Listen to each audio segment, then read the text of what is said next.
Okay, hey everyone, and welcome to a brand new Class 66 Rocks layout update. Now, this is the June update. Apologies about the delay in updates on the layout. It's just that we've been rather busy, and we've had some family news to deal with as well, which affected getting on with the layout.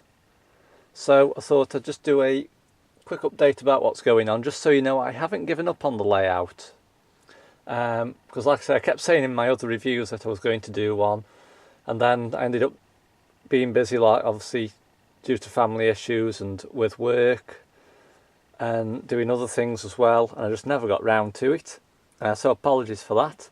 So anyway, let's get on with today's update. So as you can see, nothing much really has changed up this end of the layout. Apologies for the untidiness at the minute. We're just going to be tidying up eventually, because we are planning on getting all this ballasted before too long. But there is other things that we're going to be showing you as well today.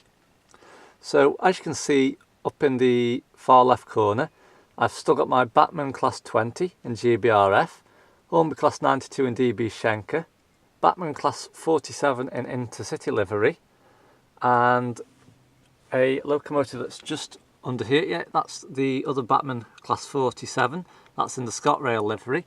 They've all had decoders in, and they're just waiting to be detailed. So I'm going to show you why I'm waiting in just a moment. So just ignoring the paint pots and whatnot.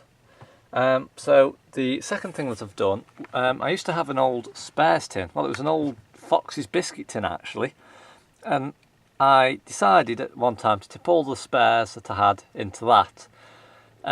So they were sealed together in the little clip bags, but eventually we got that many. I thought looking for spares in this tin is going to be absolutely a nightmare. So what I did, I recently went to Hobbycraft, one of my local stores, and I bought these. They actually come in packs of 9. So what you see there is what I purchased. It also comes with this plastic casing around it as well. So if we just take one out, so what I've done, oops, I'll just move the camcorder so you can see my hand. I've actually started to put the spares into different ones of these. So that one there, for example, that's all Locomotive buffer beam detailing. So if I need any spares for the buffer beams for any of my locos, I've got that. This is more like your snow ploughs and etched fans off old locomotives that I no longer own, along with some etched nameplates in there.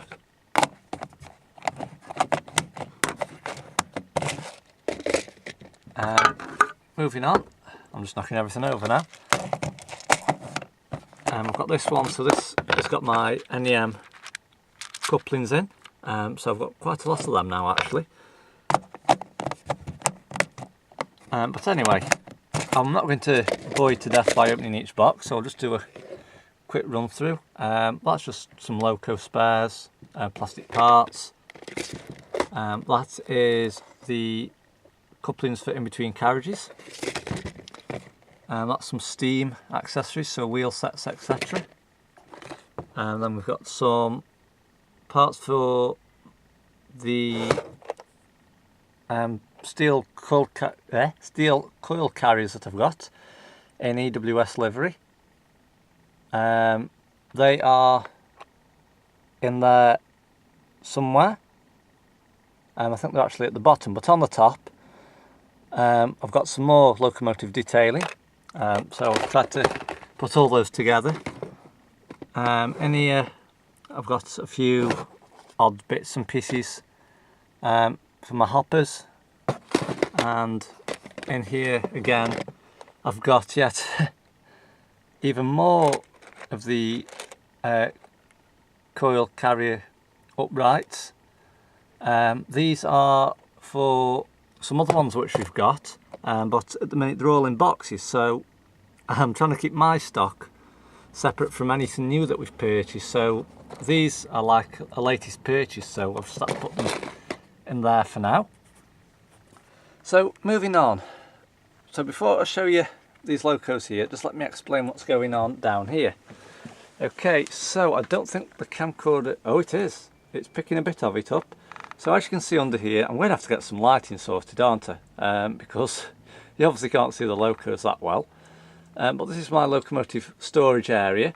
This is all the locomotives that have been detailed, had decoders in, they've been hardwired, they've been test run on the Hornby rolling road that I've got. So they're all under there at the moment.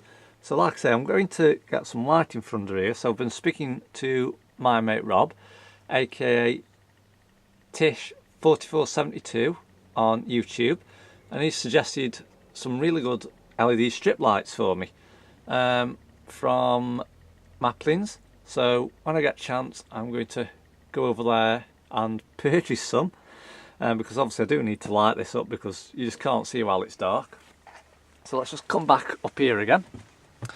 Okay, so the next thing you can see is I've got some more locomotives just here.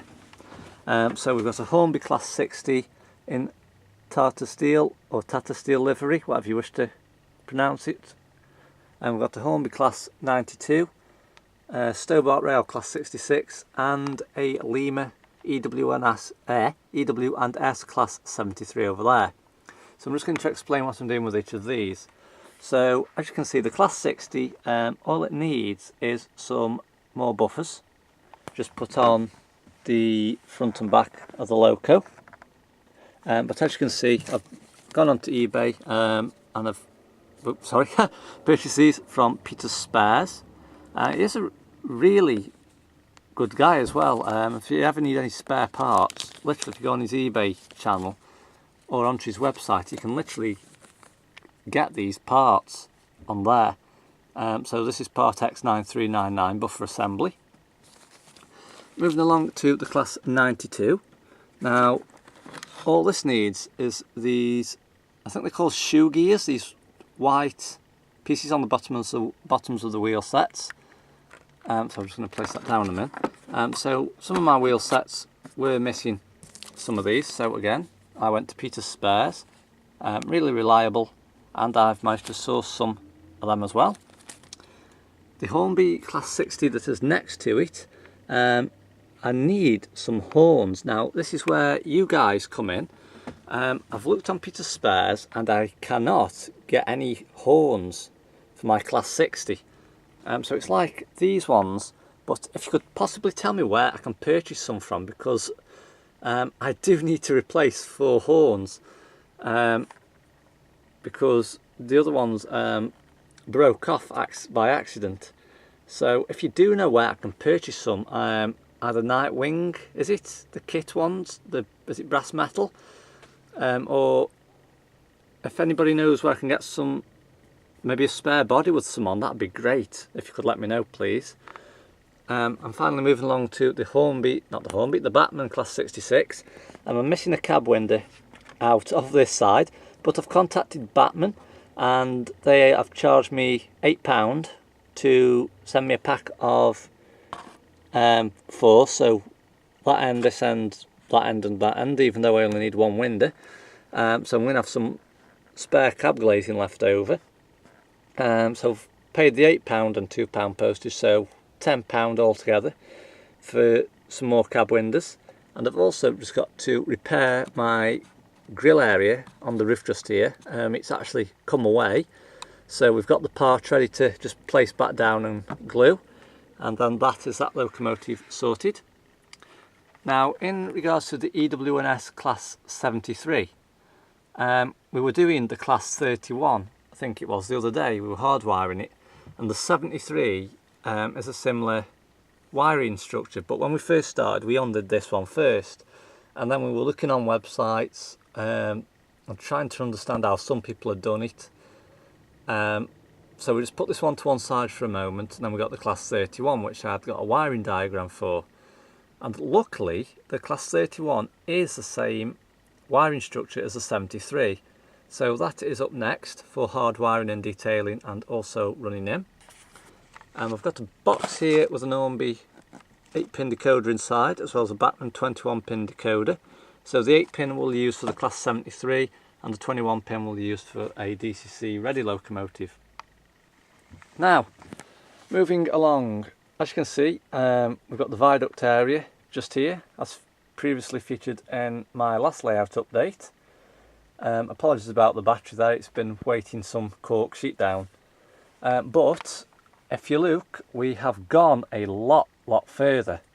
So let's just come over here and have a look at what we've been doing. And I'm falling over everything now. Okay, so in the last update, I think it was April, could have been March actually, none of this was actually here. I'd actually pre-planned it and talked about it, but we hadn't actually done it. So anyway, this is a continuation of the layout from over the viaduct. So that end of the layout up there, when it's all finished, that will be the old, like the old Devon era, so the 1960s. If you remember our old house layout, that's what that end's going to be based off. But this end here, this is going to be the Scottish theme part of the layout, and then further up there where it's a bit darker, that's going to be the modern end. So like I'm trying to maybe make a yard a bit like Basford Hall Freightliner, or incorporate American theme.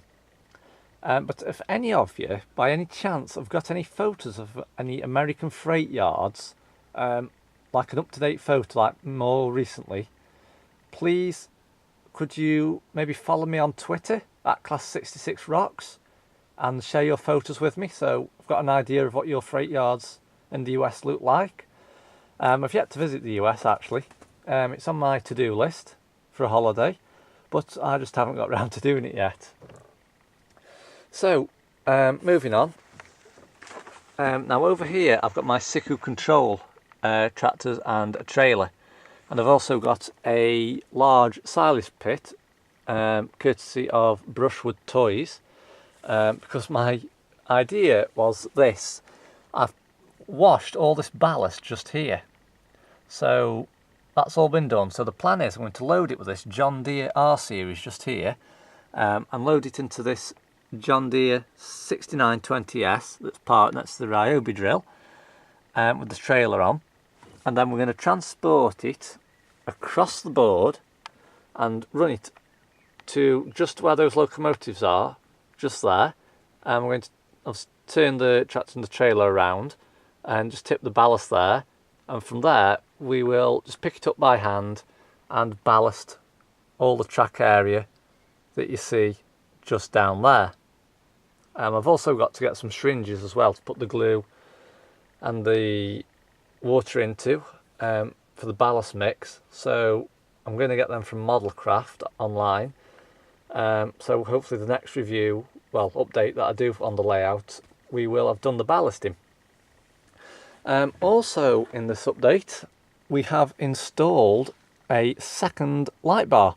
We had this from Argos, so as you can see it's the same light bar as that one just there, but this one has got some Duracell bulbs in. It's the, I think they're the GP 50s or something like that.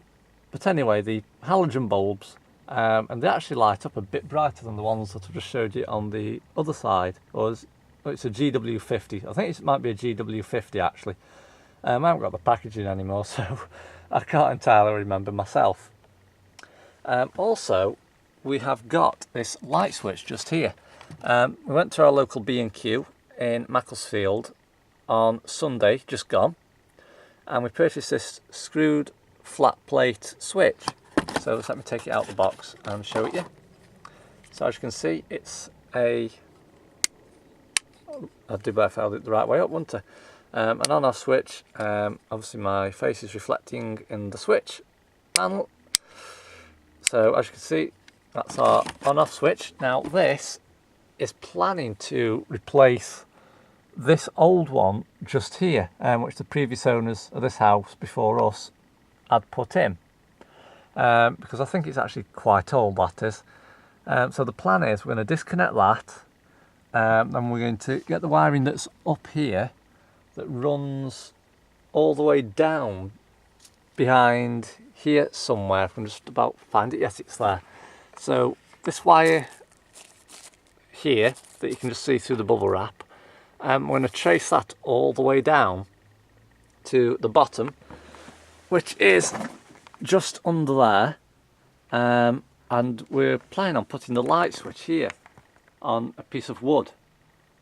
So when we come up the loft, all we have to do is flick a switch and all this lighting that you see around the loft will switch on automatically. So we're going to be working on that as well, but like I say, we have got the ballasting to do. Apart from that, the loft still isn't really clear this end just yet. It's getting there slowly. We're getting through locomotives now, getting them hardwired and detailed, and any that have got any possible damage on from when we moved house. I mean, I packed them really well, but some, just a little bit of buffer beam detailings fell off and whatnot. We're repairing them, and then we're going to put them on the locomotive storage area that's under there. And apart from that, the only other thing that we will be doing is getting some carpet.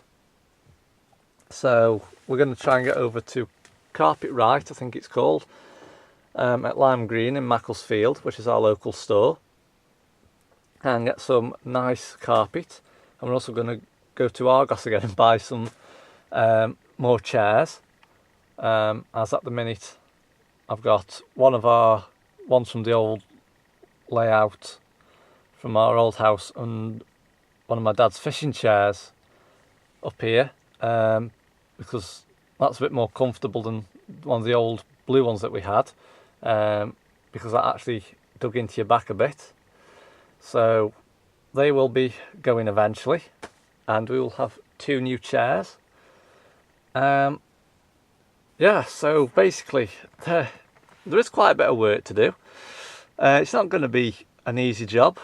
It's probably going to be, what, maybe a month's worth of work, depending on how many nights and how many days we come up here working on it. But my mate Rob, aka again Tish4472, has said he will come over and help me out with the layout when he can, because obviously I've invited him over. And also I've asked my mate Will, aka IC82, if he'd like to come and look at it sometime. So I have got friends who will come over and give me a hand and maybe give me some tips on what we can do on the layout. But like I say, the next stage will be the ballasting with the cycle control models, followed by the light switch, followed by the carpet, and followed by the chairs. But anyway, thanks for watching, and I will update you on the layout again very soon.